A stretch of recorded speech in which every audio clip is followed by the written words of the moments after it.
Assalamualaikum warahmatullahi wabarakatuh. Perkenalkan, nama saya Andrini Lucia dengan NIM F1C221011.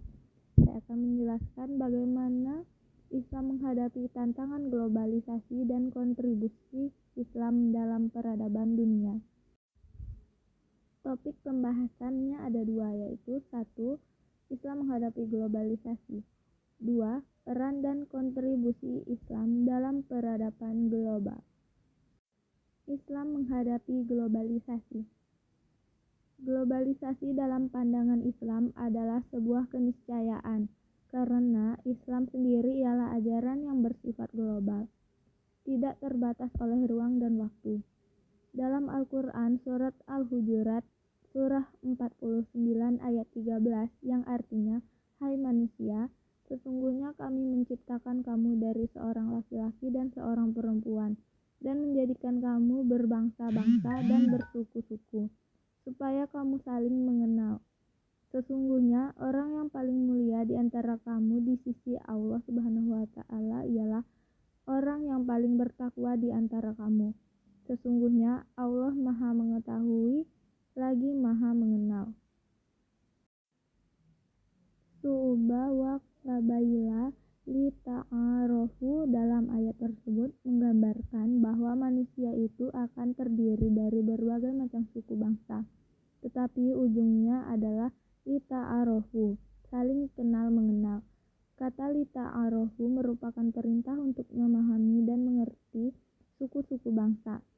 Implikasinya bermakna bahwa seorang muslim harus mengglobal jauh, melintas batas kekuasaan dan teritorial. Ayat 13 surah Al-Hujurat itu menegaskan bahwa dalam mensikapi globalisasi, seorang muslim harus mempunyai sikap takwa.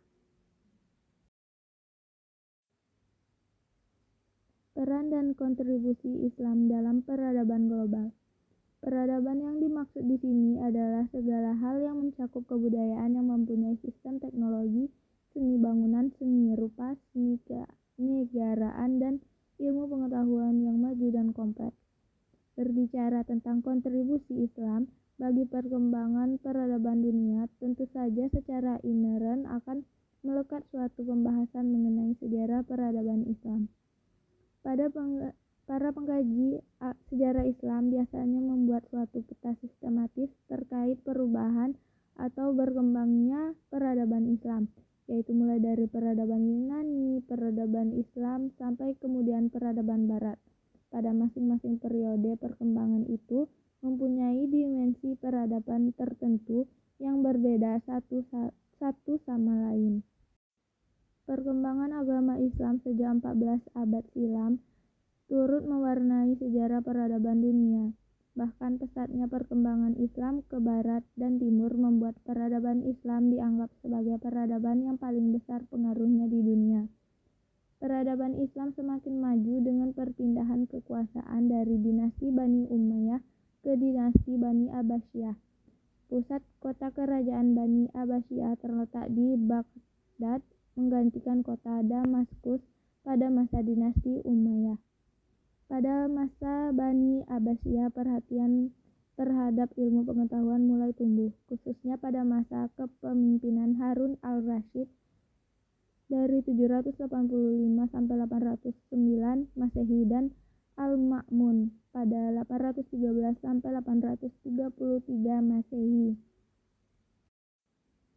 Hanya terpaut 6 tahun setelah kejatuhan dinasti Umayyah di Damaskus pada tahun 756 Masehi, keturunan Umayyah mendirikan pemerintahan di semenanjung Liberia, sekarang Spanyol dan Portugal.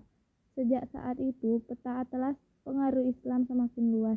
Jika di timur dinasti Abbasiyah memimpin kejayaan Islam dari Baghdad, Irak, maka di barat dinasti Umayyah mengembah kejayaan Islam dari Cordoba, Spanyol. Dari sinilah Islam memasuki pintu gerbang Eropa.